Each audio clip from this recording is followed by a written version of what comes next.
India में tourism कैसे बढ़ रहा है ये आप देख ही रहे हो। ये पहलगाम अटैक का मामला शांत होने के बाद फिर से टूरिज्म रफ्तार पहुंचेगा, ये भी आपको पता है। इसलिए इंडियन टूरिज्म सेक्टर जो आने वाले टाइम में डबल डिजिट ग्रोथ करने वाला है और सरकार का भी फुल फोकस टूरिज्म सेक्टर पे है।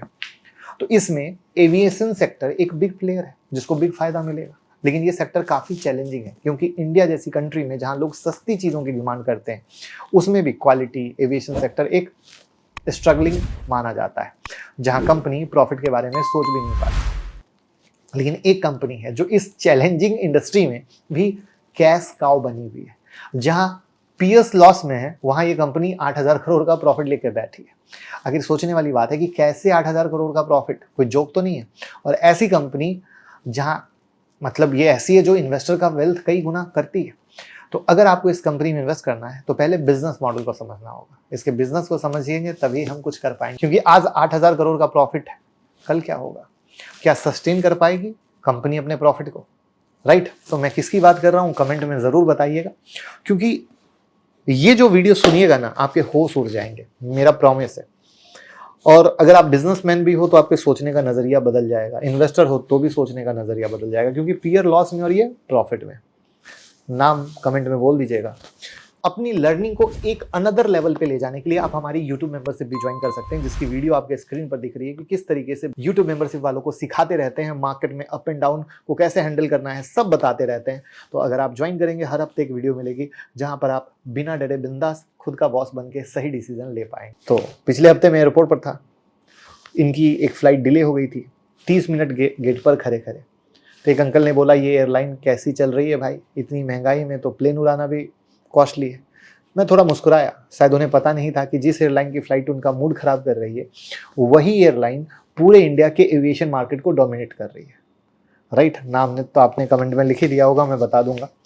और ये एक आम एयरलाइन नहीं है, ये एक प्रॉफिट मेकिंग मशीन है जो एक ऐसी इंडस्ट्री में चल रही है जहां ज्यादातर लोग डूब रहे हैं और बंद हो रहे हैं। तो भैया इन्होंने कैसे किया काम? तो कहानी शुरू होती है 2006 से। एक प्लेन, दो बंदे और एक विजन। 2006 में जब लोग विजय माल्या की किंग फिशर की रेड कारपेट और लग्जरी फ्लाइट में कंफ्यूज थे कि ये एयरलाइन है या नाइट क्लब है, तब इन्होंने चुपके से बिना किसी शोर शराबे के एक एयरक्राफ्ट लेकर एंट्री करी। ना कोई ऐड, ना कोई सेलिब्रिटी, सिर्फ एक काम था, टाइम पे फ्लाइट चलाना, सस्ता टिकट देना, सिंपल गेम लेकिन डेडली इफेक्ट।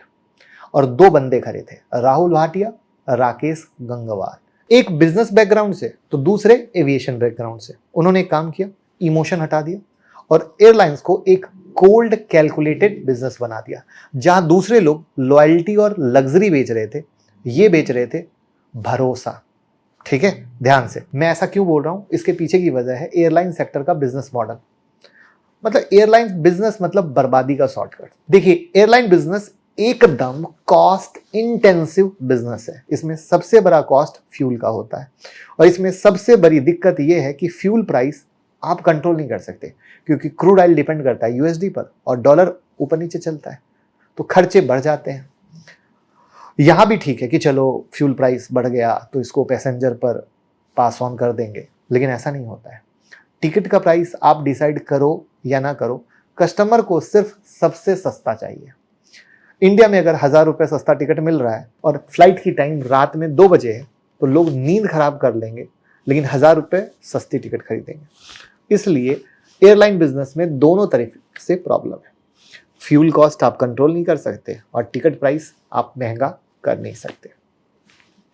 एक सीट अगर एक बार खाली चली गई तो वो पैसा गायब। जैसे रेस्टोरेंट में खाना एक्सपायर हो जाता है, वैसे ही सीट दोबारा नहीं बिक सकती है। और कंपटीशन इतना कि आप सही काम भी करो तो भी दूसरा बंदा सस्ती टिकट देकर आपको डुबा सकता है। इसलिए इंडिया में तो एयरलाइन का कब्रिस्तान बन गया। जैसे किंगफिशर है, जेट एयरवेज है, गो फर्स्ट है, सब आए, क्या बोले, वी आर डिफरेंट, और सब चले गए बोरिया बिस्तर समेट के बर्बाद, राइट?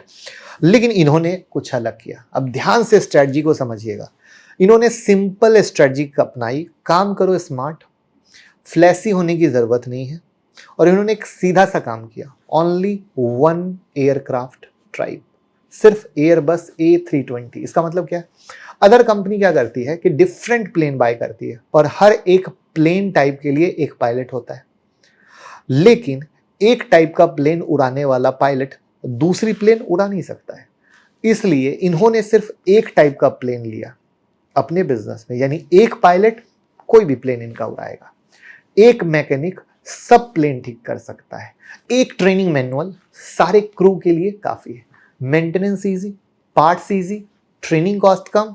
बाकी लोग अलग अलग प्लेन लाकर अपने ही नेटवर्क को कॉम्प्लेक्स कर रहे थे और इन्होंने कहा सिंपल ही किंग है। और इनका business model other airline ticket price में इंक्लूड कर रहे थे फ्री फूड, अदर सारी चीजें, लेकिन इनका कहना था no free food, no free seat selection, no drama, बस फ्लाइट लो और उड़ो।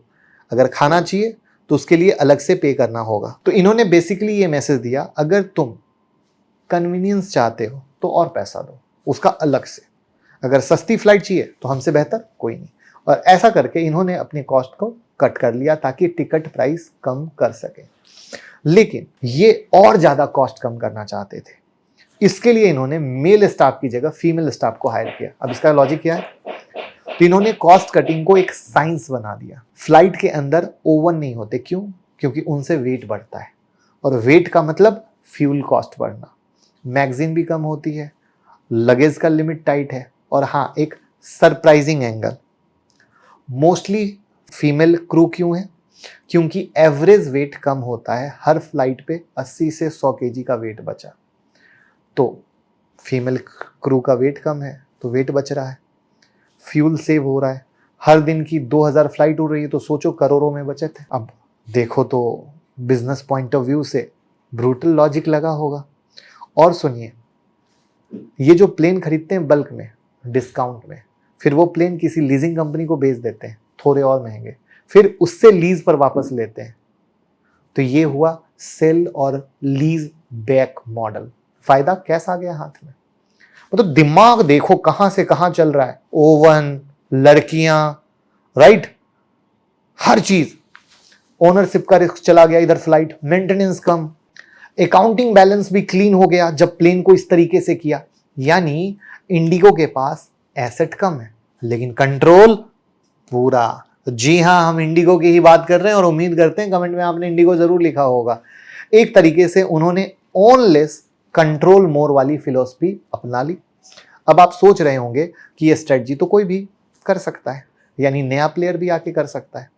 अगर कोई नई एयरलाइन एंट्री करती है किसी रूट पे तो इंडिगो उस रूट पे और ज्यादा फ्लाइट डाल देता है, अगर जरूरत पड़ी तो 2-3 फ्लाइट लॉस में, लेकिन कंपटीशन को मार देगा। क्योंकि 1997 फ्लाइट प्रॉफिट कमा रही है। क्योंकि समझो अगर इनकी 10 फ्लाइट पैसा कमा रही है, 2 में लॉस भी हो गया तो क्या फर्क पड़ रहा है? क्योंकि इनको तो कंपटीशन को खत्म करना है।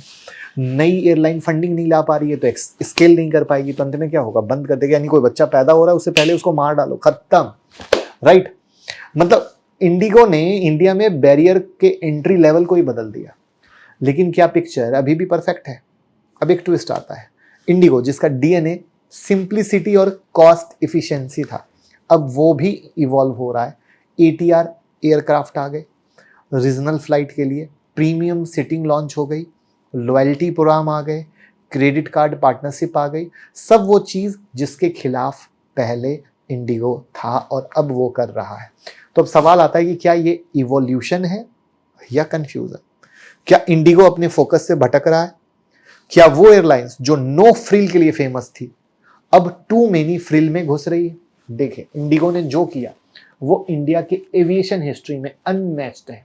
एक रिस्की अनप्रिडिक्टेबल बिजनेस को प्रॉफिटेबल बनाया। जहां लोग लग्जरी में डूबे वहां इन्होंने लॉजिक बेचा। लेकिन हर एम्पायर जब बिग होता है तो प्रेशर भी बढ़ता है। जहां लोग लग्जरी में डूबे वहां इन्होंने लॉजिक बेचा, लेकिन हर एम्पायर जब बड़ा होता है तो प्रेशर भी बढ़ता है। अब इंडिगो के सामने नए चैलेंज है, international expansion, rising fuel cost, customer expectation और ब्रांड।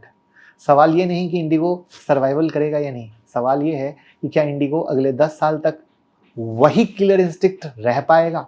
क्या वो गेम रूल बनाता रहेगा या दूसरे लोग नए रूल लिखने लगेंगे? क्योंकि जब ये इंटरनेशनल एक्सपेंशन कर रहे हैं, तो आपने सीखा कि कैसे इंडिगो ने सबको मारकर खुद राजा बना और किस तरीके से अब एक्सपेंशन प्लान में है, यानी अब इंडिगो की जिंदगी का सेकंड फेज शुरू हो चुका है और वो है इंटरनेशनल लेवल पर एक्सपेंशन और साथ में इंडिया में अब वो थोड़े से लग्जरी मोड में जाने की कोशिश में हैं।